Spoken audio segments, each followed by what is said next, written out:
Hi எல்லாருக்கும் வணக்கங்க. Welcome to Edumatics plus. நம்ம முதலமைச்சர் அவர்கள் ஒவ்வொரு நாளும் நிறைய உத்தரவுகளை போட்டிருக்காரு. அதில் ஒன்று தான் நாளை முதல் இது கட்டாயம். நாளை முதல் இது கட்டாயமா என்ன அப்படின்னு சொல்லி யோசிக்கிறீங்களா? தம்ப்நெயில்ல வந்து பார்த்துருப்பீங்க. ஆக்சுவலாக வந்து இன்றைக்கி நம்ம பேச போகிற டாபிக் என்னென்னா, கேட்ட உடனே சில பேருக்கு ஹப்பாடா அப்படின்னு இருக்கும், சில பேருக்கு ஐயையோ அப்படின்னு வியர்க்கும். பொதுவாக நம்ம ஊரில் ஒரு மைண்ட் செட் இருக்குங்க. என்ன அது தெரியுமா? கஷ்டப்பட்டு படித்து எக்ஸாம் எழுதி ஒரு கவர்மெண்ட் வேலைக்குள்ளே போயிட்டா லைஃப் வந்து செட்டில் ஆகிடுச்சு அப்படின்னு. அதுக்கப்புறம் ஆஃபீஸ்க்கு எப்போ வேணாலும் போகலாம், எப்போ வேணாலும் வரலாம், சீட்டில் கர்ச்சிஃபையோ இல்லை ஒரு ஃபைலையோ போட்டுட்டு டீ குடிக்க போனால் 2 மணி நேரம் கழித்து வரலாம். இப்படி ஒரு ரிலாக்ஸான ஃப்ரீயான லைஃப் வாழலான்னு பல பேர் நினச்சிட்ருக்காங்க. நினச்சிட்டு இருந்தாங்கன்னு தான் சொல்லணும். ஏன்னா இனிமே அது நடக்கவே நடக்காது. இனிமே 10 மணிக்குள்ளே ஆஃபீஸில் சீட்டில் இல்லைன்னா ஆப்சண்ட்டு விழுந்துடும் அப்படின்னு நேற்றுக்கே நம்ம பள்ளிக்கல்வித்துறையிலேருந்து ஒரு அதிரடியான ரூல்ஸு போட்டிருக்காங்க. இதுக்கு முன்னாடி தலைமைச் செயலகத்தில் செக்ரட்டரியேட்டில் இந்த ரூல்ஸ் வந்து பயங்கர ஸ்ட்ரிக்டாக போயிட்டுருக்கு. இது வந்து ஏற்கனவே இருந்த ரூல்ஸ் தான். எல்லாமே வந்து புதிய ரூல்ஸ் கிடையாது, பழைய ரூல்ஸ் தான். இருந்தாலும் அதை இப்போ தான் வந்து ஸ்ட்ரிக்ட் ஆக்குறாங்க. முன்னாடிலாம் அது ரூல்ஸ்ன்னு சொல்லி வெறும் பேப்பரில் மட்டும் இருந்துச்சு. இப்போது இதை ஃபாலோ பண்ணணும் அப்படின்னு சொல்லியிருக்காங்க. இனி பத்தாதுன்னு சொல்லிட்டு பயோமெட்ரிக் சிஸ்டம் தெரியுங்களா உங்களுக்கு?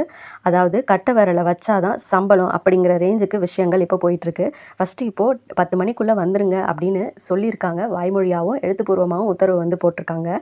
இது அப்படியே நீங்கள் ஃபாலோ பண்ணலாம். அடுத்து பயோமெட்ரிக் சிஸ்டம் தான் ஆட்டோமேட்டிக்காக உங்களோட சேலரியிலே கை வச்சுருவாங்க.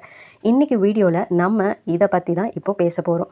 இந்த புது ரூல்ஸில் என்னென்ன நடக்க போகுது, நிஜமாவே கவர்மெண்ட் ஆஃபீஸர்ஸ் எல்லாரும் லேட்டாக தான் வராங்களா, அவங்களுக்கு இருக்கிற யதார்த்தமான கஷ்டங்கள் என்ன, பொதுமக்களுக்கு இதனால் என்ன நன்மை, இது எல்லாத்தையும் பற்றி செம்மையாக சுவாரஸ்யமாக அதே நேரம் அக்கு வேற ஆணி வேற அலச போகிறோம். ஸ்கிப் பண்ணாமல் கடைசி வரைக்கும் பாருங்கள். ஏன்னா கடைசியில் இதுக்கான சூப்பரான தீர்வையும் நான் சொல்ல போகிறேன். சரி, இப்போது என்ன தான் நடக்குது நம்ம கல்வித்துறையில், நம்ம தமிழகத்தில் அப்படின்னு சொல்லி யோசிப்பீங்க. ஃபஸ்ட்டு நம்ம விஷயத்துக்கு வந்துடுவோம். நேற்றுக்கு வந்து பள்ளி கல்வித்துறையிலேருந்து வந்த அந்த சர்க்குலர் என்ன சொல்லுது அப்படின்னா, அரசு பள்ளிகள் கல்வித்துறை அலுவலகங்களில் வேலை செய்கிற எல்லாரும் காலையில் கரெக்டாக 10 மணிக்குள்ளே ஆஃபீஸில் இருக்கணும். அது மட்டும் இல்லாமல் பயோமெட்ரிக் மெஷினில் கைரேகை வைக்கணும். ஒருவேளை லேட்டாக வந்தால் அதுக்கு முறையான காரணத்தையும் நீங்கள் சொல்லணும். இல்லைனா சிஎல் வந்து கட் ஆகும் அப்படின்னு சொல்லியிருக்காங்க. இதை கேட்ட உடனே நம்ம பொதுமக்களுக்கு மனசுக்குள்ளே ஒரு சின்ன ஆனந்தம் பாருங்கள். ஆஹா, இனிமேல் நம்ம சர்டிஃபிகேட் வாங்கவோ இல்லை சைன் வாங்கவோ ஆஃபீஸ்க்கு போனால் ஆஃபீஸர் கரெக்டாக சீட்டில் இருப்பாரோ அப்படின்னு ஒரு குஷி. ஏன்னா நாம் பல நேரங்களில் கவர்மெண்ட் ஆஃபீஸ்க்கு போயிருப்போம். காலையில் 10 மணிக்கு போனால் சார் இன்னும் வரலம்மா, 11 மணிக்கு வாங்கம்பாங்க. 11 மணிக்கு போனால் சார் இப்போ தான் டீ குடிக்க போயிருக்காரு, 12 மணிக்கு வாங்க அப்படின்னு சொல்லுவாங்க. 12 மணிக்கு போனால் லஞ்ச் டைம் ஆக போகுதுன்னு சொல்லுவாங்க. 3 மணிக்கு மேலே வர சொல்லுவாங்க. கடைசியில் 4:30 மணிக்கு போனால் டைம் ஆகிடுச்சு, நாளைக்கு காலைல வாங்க அப்படின்னு சொல்லி அனுப்பிச்சிடுவாங்க. இந்த கதையெல்லாம் இனிமே நடக்கவே நடக்காது. கவர்மெண்ட்டு நினைக்கிறது இதுதான். ஆனால் இதில் இன்னொரு பக்கம் இருக்குது தெரியுமா? எல்லா அரசு ஊழியர்களும் அப்படி சோம்பேறியாக இருக்காங்களா அப்படின்னு கேட்டால் கண்டிப்பாக இல்லை. நேர்மையாக டைமுக்கு வந்து வேலை செய்கிற எத்தனையோ ஆஃபீஸர்ஸ் இருக்காங்க. அவங்களுக்கெல்லாம் இந்த ரூல்ஸ் எப்படி இருக்கும் அப்படின்னு யோசிச்சு பாருங்கள். நேர்மையாக இருக்கவங்களுக்கு அது பிரச்சனையே கிடையாது. அரசு ஊழியர்களுடைய மைண்ட் வாய்ஸ் அண்ட் யதார்த்தமான சிக்கல்கள் இதில் என்ன இருக்குது அப்படின்னு பார்த்தீங்கன்னா, இப்போ நம்ம கொஞ்சம் மனசாட்சியோட மறுபக்கத்தை பார்ப்போம். அரசு ஊழியர்களுக்கு என்னதான்ப்பா பிரச்சனை, ஏன் அவங்களால கரெக்டாக 10 மணிக்கு வர முடியல, அவங்க சைடில் இருக்க நியாயங்களையும் நம்ம கொஞ்சம் யோசிக்கணும் இல்லையா? நம்ம ஊர் டிராஃபிக் பற்றி உங்களுக்கு நல்லா தெரியும். அதுவும் சென்னை, திருச்சி, கோயம்புத்தூர் இந்த மாதிரி சிட்டிகள்லாம் காலையில் 8 மணிலேருந்து 10 மணி வரைக்கும் ரோடு எப்படி இருக்கும்? ஒரு போர்க்களமே நடக்கும். பஸ்ஸை பிடிச்சி, ட்ரெயினை பிடிச்சி, டிராஃபிக்கில் மாட்டிக்கிட்டு வர ஒருத்தர் 10 மணிக்கு ஒரு நிமிஷம் லேட்டாக வந்தால் கூட பயோமெட்ரிக் மெஷின் சிவப்பு லைட் எரியும். அப்போது அவங்களுக்கு எப்படி இருக்கும்? ரொம்ப கஷ்டம் இல்லையா? அடுத்ததாக ஒர்க் ப்ரெஷர், வேலை பலுன்னு சொல்லுவோம். இன்றைக்கி இருக்கிற ஆன்லைன் சிஸ்டத்தில் கவர்மெண்ட் ஆஃபீஸர்ஸ்க்கு நைட்டு 8 மணி 9 மணி வரைக்கும் கூட ஆன்லைனில் டேட்டா என்ட்ரி பண்ண சொல்லி ப்ரெஷர் வருது. ஆஃபீஸை விட்டு நீ 9 மணிக்கு கிளம்பு, ஆனால் காலையில் 10 மணிக்கெல்லாம் பயோமெட்ரிக்கில் கை வச்சிடணும் அப்படின்னா இது எந்த ஒரு நியாயம்? அப்படியே நம்ம பள்ளி கல்வித்துறைக்கும் வருவோம். டீச்சர்ஸு, தலைமை ஆசிரியர்கள், கல்வி அதிகாரிகள் இவங்களுக்கு கற்பித்தல், டீச்சிங்கை தாண்டி 100 விதமான ஆன்லைன் வேலைகள் இருக்குது. எம்எஸ் என்ட்ரி போடணும், மதிய உணவு கணக்கு பார்க்கணும், ஸ்காலர்ஷிப் விவரம் ரெடி பண்ணணும். இதுக்கெல்லாம் டைம் பத்தாமல் அவங்க எக்ஸ்ட்ரா டைம் வேலை செய்யும்போது யாரும் கேட்குறதில்ல. ஆனால் காலையில் 5 நிமிஷம் லேட்டாக வந்தால் ரூல்ஸ் பேசுகிறாங்களேன்னு அவங்க மைண்ட் வாய்ஸ் கேட்குது. உண்மைதானே?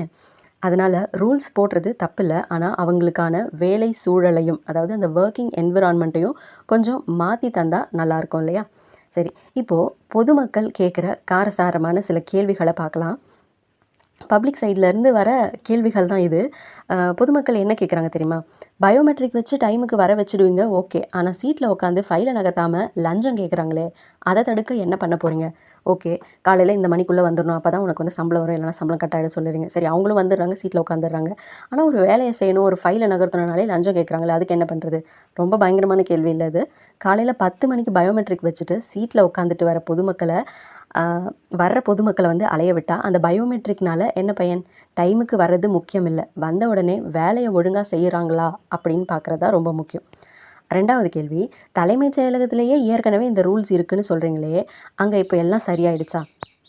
உண்மைதான், செக்ரட்டரியேட்டில் பயோமெட்ரிக் கொண்டு வந்த புதுசில் பயங்கர பரபரப்பாக இருந்துச்சு. ஆனால் போக போக அதுலேயும் சில லூப் ஹோல்ஸ் கண்டுபிடிச்சிடுறாங்க நம்ம ஆளுங்க. மெஷின் ஒர்க் ஆகலைன்னு சொல்கிறது, இல்லைனா கைரேகை வச்சுட்டு வெளியில் போயிடுறது. அப்போது டெக்னாலஜியை வச்சு மட்டும் ஒருத்தரை வேலை செய்ய வச்சிட முடியுமா? அவங்க மனசு மாறணும் இல்லையா? இதுக்கு என்ன தான் தீர்வு? பயோமெட்ரிக்கும் வச்சு பார்த்தாச்சு, டைமுக்கு வாங்கன்னு சொல்லி பார்த்தாச்சு. இதுக்கு மேலே வேறு என்ன தான் செய்ய முடியும்? இப்போ தான் நம்ம ரொம்ப ரொம்ப முக்கியமான இடத்துக்கு வந்திருக்கோம். சும்மா குறைகளை மட்டுமே சொல்லிட்டு இருந்தால் நம்ம வீடியோவுக்கும் மற்றவங்களுக்கும் என்ன வித்தியாசம்? இதுக்கு ஒரு சூப்பரான ப்ராக்டிக்கலான சொல்யூஷன்ஸ் வந்து நான் கொடுக்கணும் இல்லையா? ஸோ அந்த தீர்வு என்னவாக இருக்கும்? நான் வந்து குறை மட்டும் சொல்லலை, அதை மட்டும் கொடுத்துட்டு நமக்கும் இன்னொருத்தவங்களுக்கும் என்ன டிஃப்ரென்ஸ் இருக்க போகுது? நான் குறையும் சொல்லியிருக்கேன், என்ன கேள்வி கேட்குறாங்க, அதுக்கு என்ன பதில், அதையும் நான் சொல்லியிருக்கேன். அதே போல் இப்போது ஒரு தீர்வுகளையும் எனக்கு தெரிஞ்ச அளவுக்கு நான் சொல்கிறேன். 10 மணிக்கு வாங்க அப்படின்னு சொல்கிறோம். ஸோ 10 மணி அப்படின்னு ஸ்ட்ரிக்டாக இல்லாமல் ஒரு 15 நிமிஷம் கிரேஸ் டைம் கொடுக்கலாம். டிராஃபிக்கு, பஸ்ஸு லேட்டு, இந்த மாதிரியான யதார்த்தமான பிரச்சனைகள்லாம் இருக்கும் இல்லைங்களா? ஸோ என்ன பண்ணலான்னா, இந்த மாதிரி அவங்களுக்கு ஒரு 10 to 15 மினிட்ஸ் வந்து டைம் கொடுக்கலாம். இந்த மாதிரியான யதார்த்த பிரச்சனைகளை நம்மளுடைய கவர்மெண்ட் புரிஞ்சுக்கணும்.